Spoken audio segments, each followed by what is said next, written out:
Alô, alô, podcast! Desculpa demorar muito para gravar um novo podcast aqui. Eu pensei que seria uma coisa fácil de fazer junto com os vídeos, mas não é tanto não. De qualquer maneira, cá estou e vamos continuar. Hoje eu queria falar mais uma vez sobre um vídeo que eu fiz algum tempo atrás. Por que tem corrupção no Brasil? Até hoje, esse é um dos meus vídeos top 3 favoritos. Um, porque eu gostei muito de fazer ele, foi bem legal, as animações e tal. E dois, porque o tema dele é tipo a alma do plano piloto. O meu propósito, a razão de eu estar aqui fazendo esse podcast e fazendo meu canal no YouTube. No vídeo eu começo falando daquelas frases que todos nós já ouvimos, provavelmente já falamos também. Todo político é corrupto, todo político é igual, só tem ladrão em Brasília, etc. Não é que eu não concorde com essa frase, infelizmente a gente vive uma realidade que isso é tipo quase 100% certo. Mas essa frase virou tão normal aqui no Brasil que virou tipo um estereótipo. Que nem aquele que todo brasileiro gosta de futebol, ouve samba, também tá por aí, todo político brasileiro é corrupto. E sim, é importante a gente reconhecer que tem bastante corrupção no Brasil. Mas é muito mais fácil a gente só ficar reclamando e compartilhando memes na internet, tirando sarro de políticos, do que fazer alguma coisa para tentar mudar isso. Tem gente que fala que a gente tem corrupção aqui no Brasil por causa da nossa história. Começou lá na colônia, quando a gente era explorado. O povo que vivia aqui não era um povo muito bom, tivemos muita mão de obra escrava também, o coronelismo com os patrões, donos de terra, onde ele era a lei, a vontade dele era a lei, a nossa falta de revoluções aqui, de luta. Eu acho que o nosso histórico é bastante importante, influenciou muito a corrupção de hoje aqui no Brasil. Mas aí eu penso também em países que tiveram uma história parecida com a nossa, por exemplo, a Austrália, que também foi uma colônia, que também mandaram muita gente ruim pra lá, não sei o quê, mas que hoje tem muito menos corrupção que nós. Tem pessoas também que argumentam que temos corrupção por causa da pobreza. Por sermos um país mais pobre desde o início, aí criou um ambiente que é mais fácil ter corrupção. Eles usam isso também para explicar por que tem muita corrupção na África também. E eu acho que isso também tem muito a ver. Mas aí eu penso em outros países como a União Soviética e a China, que tem bastante corrupção e são países grandes, né? Ou foram países grandes. Tem gente que também fala que é por causa das ideologias que vivemos aqui, ou que já vivemos, ou o sistema político que tivemos, seja esquerda ou direita, monarquia, república, etc. Mas aí também eu consigo pensar em países com menos corrupção, que são de esquerda ou são mais de direita, ou países que são monarquias e repúblicas que têm menos corrupção também, ou até mais.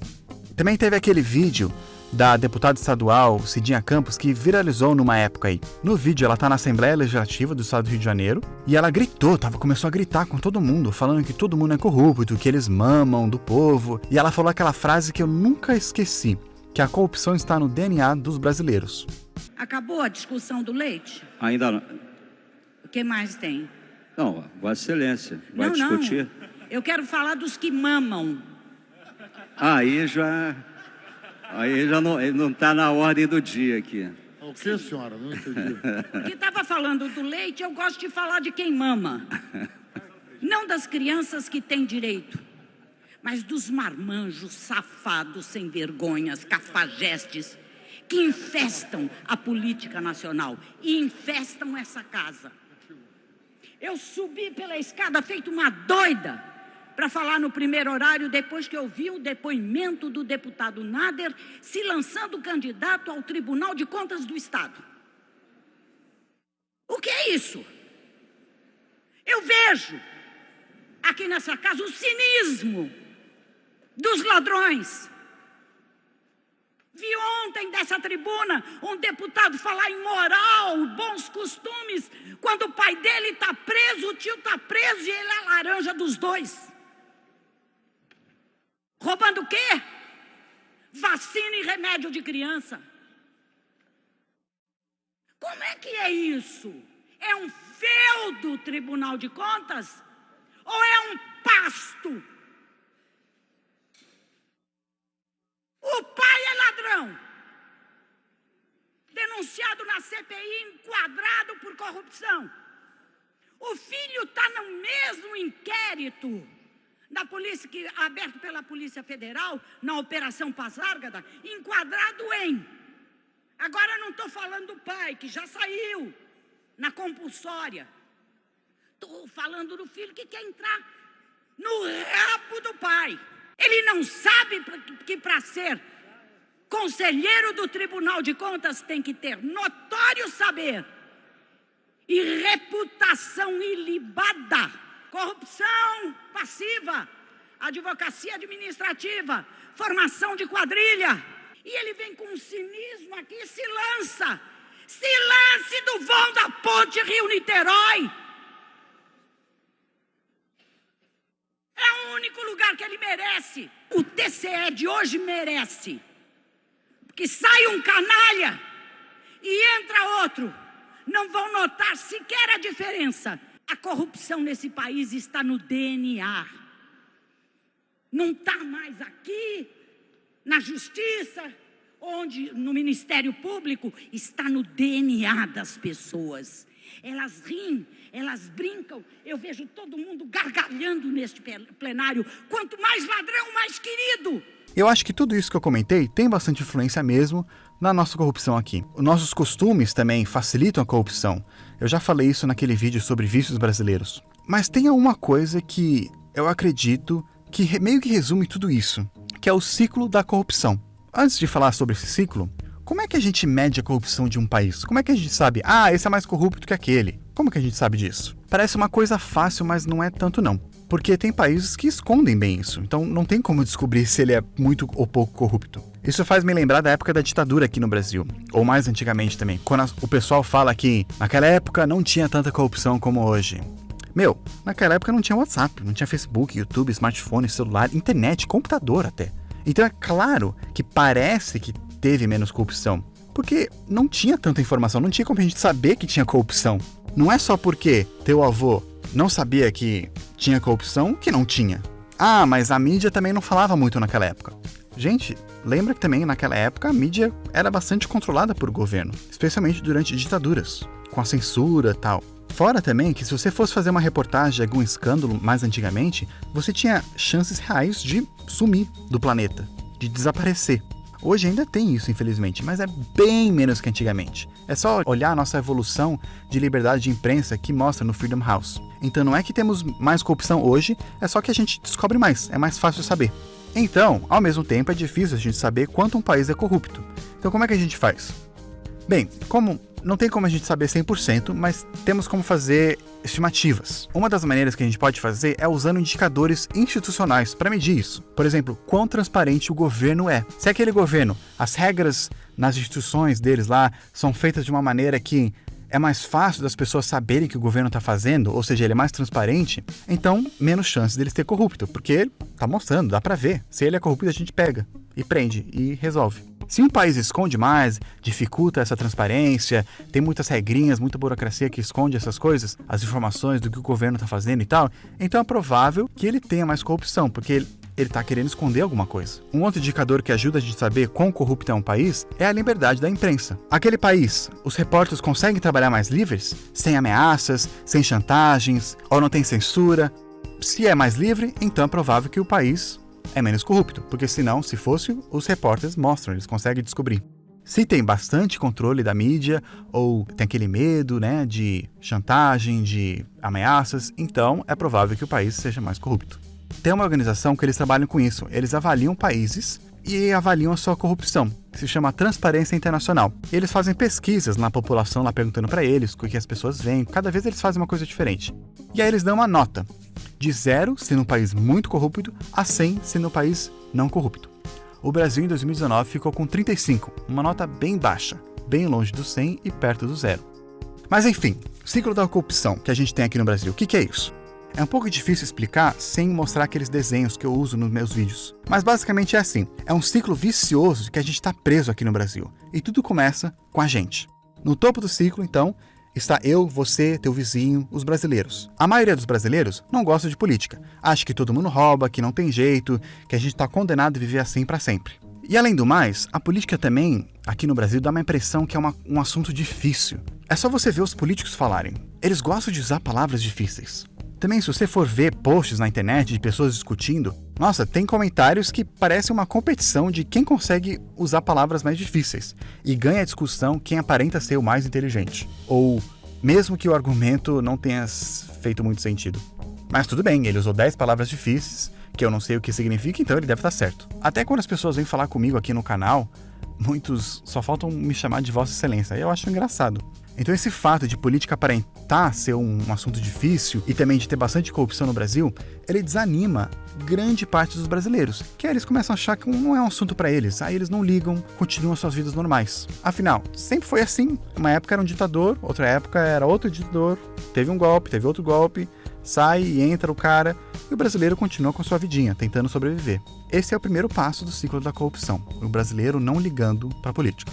Não tem problema com isso. Cada um pode cuidar da sua vida, e tudo bem, mas a coisa ruim é na hora das eleições, que aí vem o segundo passo do ciclo da corrupção. Porque como a maioria dos brasileiros não liga para esses assuntos, na hora de votar, eles acabam votando em qualquer um. Talvez para o presidente, para prefeito ou governador eles prestam mais atenção, mas deputado federal, senador, estadual, vereador, quem liga para isso? O que eles fazem? As pessoas nem sabem, sendo que eles são os mais importantes. Aí as pessoas, sei lá, colocam qualquer um.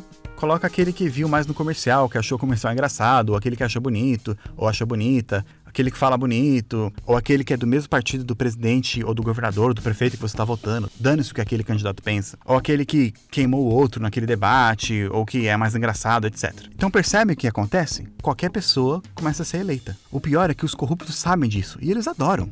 Como eles sabem que eles não precisam ter ideias boas, ou ser um político bom, basta ter uma imagem boa e aparecer bem no panfleto, na TV, então eles podem fazer o que eles quiserem por trás das câmeras. Também, para aparecer melhor na TV, o que eles precisam? De dinheiro. Afinal, mídia, propaganda é algo caro, não é qualquer um que consegue pagar isso. Tirando as eleições do Bolsonaro, que foi uma eleição diferente, antes, todos aqueles que ganhavam as eleições eram basicamente aqueles que gastavam mais com a campanha, com as propagandas, aqueles que apareciam mais. Aí as pessoas lembram mais daquela pessoa e votam nele, mesmo sem saber direito o que ele faz, o que defende. E o pior é que grande parte desse dinheiro que eles usam para fazer essas propagandas, que os políticos e os partidos usam, parte dele é ilegal, né? É desviado de nossos impostos, e outra parte é legal. Eles tiram mesmo dos nossos impostos para financiar as campanhas dele. Isso se chama fundo eleitoral, que é mais ou menos assim. Se teu partido tem X deputados eleitos no Congresso, então o teu partido vai receber uma quantia X de dinheiro para financiar a sua própria eleição. Meu, vocês acreditam que isso existe?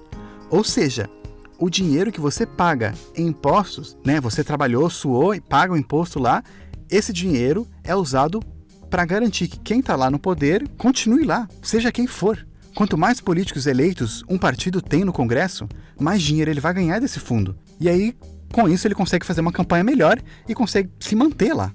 Consegue eleger mais pessoas. Por isso tem partidos muito grandes que não têm uma ideologia, como o MDB. É um partido que falam que ele é de centro, né? E ele é muito grande. E aí eles conseguem muito dinheiro para a campanha. Com isso, eles conseguem eleger muita gente. Mesmo sem ter uma ideologia, tendo muitos candidatos lá, ou políticos lá que estão nem aí estão lá para pegar dinheiro ou só ter algum cargo, mas eles conseguem eleger eles porque eles têm muito dinheiro para a campanha. Então como é que está o nosso ciclo de corrupção até agora? Primeiro o povo não liga, para depois acabar votando em qualquer um, e aí aqueles que têm mais dinheiro, mesmo sendo ilegal ou legal, conseguem ganhar porque eles aparecem mais, e aí o próximo passo é eles governar, e a roubalheira começa. 1 ou 2 casos é vazado, né? Aparece na mídia, tem escândalos, políticos corruptos, dinheiro na cueca, mensalão, lava-jato, seja lá qual for o escândalo do momento, acontece. Aí o brasileiro vê tudo isso, fica mais frustrado, fica com raiva e desiste do país, e desiste de tentar entender. E aí o ciclo recomeça tudo de novo. Tá, então a gente está preso nesse ciclo. E como é que a gente vai sair? Tem como sair? Tem sim. E aí que eu entro na história. Pelo menos eu acredito que o meu canal pode ser uma das peças para tentar resolver isso. Eu realmente acredito que conhecimento é uma das maneiras que a gente consegue quebrar esse ciclo. Porque olha só, é só a gente mudar o primeiro passo aqui. Fazer as pessoas se interessarem mais. Ajudar elas a ver que política não precisa ser um assunto chato. Não é um assunto chato. E que é importante para elas. Quando tem pessoas que se interessam mais por política, a ponto de prestar mais atenção no que está acontecendo, aí mais vão votar conscientemente. Não estou falando que a gente tem que tornar as pessoas ativistas, fazer elas sair na rua, gritar, ou fazer todo mundo falar que nem Sócrates. Pelo menos só se interessar um pouco mais a ponto de prestar atenção no que está acontecendo no governo, nas leis que estão passando, em quem são os candidatos, não só aqueles que aparecem na TV toda hora. Assim, aqueles políticos que não têm tanto dinheiro, porque eles não fazem coisas ilegais, ou porque o partido deles não é tão grande, porque não é um partido genérico, eles vão ser descobertos. Sim, tem muito político bom por aí. E tem pessoas melhores ainda que tentam ser políticos, mas não conseguem, porque não conseguem ser descobertos. Com mais pessoas prestando atenção, mais chance dessas pessoas serem descobertas e serem eleitos. Não é só mudar o prefeito, o governador e o presidente, mas o deputado, o vereador, o senador. Ou seja, aqueles que fazem leis que você vai ter que obedecer. E aqueles que podem colocar mais impostos para você, ou menos. Aqueles que fazem aquelas leis que garantem que eles vão ser reeleitos com o seu dinheiro. Com mais políticos melhores sendo eleitos, ou pelo menos políticos que não roubam, menos escândalos vai aparecer. Aí mais chance do Congresso funcionar melhor. Trabalhar para as pessoas que ele elegeram, não para o seu próprio bolso. Aí o país progride, fica mais transparente, o povo percebe isso e fica mais feliz e continua a se interessar mais ainda. E aí o ciclo bom recomeça. Então precisamos tirar o ciclo da corrupção e colocar esse melhor. E, de novo, por isso que eu tô aqui. Eu fiz esse canal porque eu quero explicar as coisas de uma maneira mais simples. Por isso que eu falo mais informal, eu posso até falar errado também, devo ter falado um monte de coisas erradas aqui nesse podcast, nos meus vídeos. Tento falar mais informal, porque eu não quero doutrinar ninguém, eu não quero fazer alguém votar em alguém ou falar mal de algum político. Eu quero que as pessoas pelo menos percebam que esse assunto pode ser um assunto interessante, pode ser um assunto legal, divertido de falar, que não é um monstro de 7 cabeças, que você não precisa ler Platão para entender melhor e debater ideias. Lembre, gente, hoje a gente vive uma democracia, ou seja, nós temos o poder de tirar os políticos ruins de lá. Eles estão lá por nossa causa, a gente que colocou eles.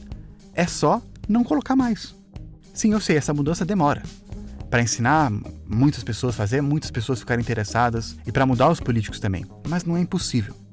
Se você acredita nisso, então se junte à causa do Plano Piloto. Compartilhe os vídeos, ouça os podcasts, comente, dá um joinha, inscreve no canal, vai lá no Instagram, vai lá no Twitter, @oplanopiloto, tem o O na frente, tá?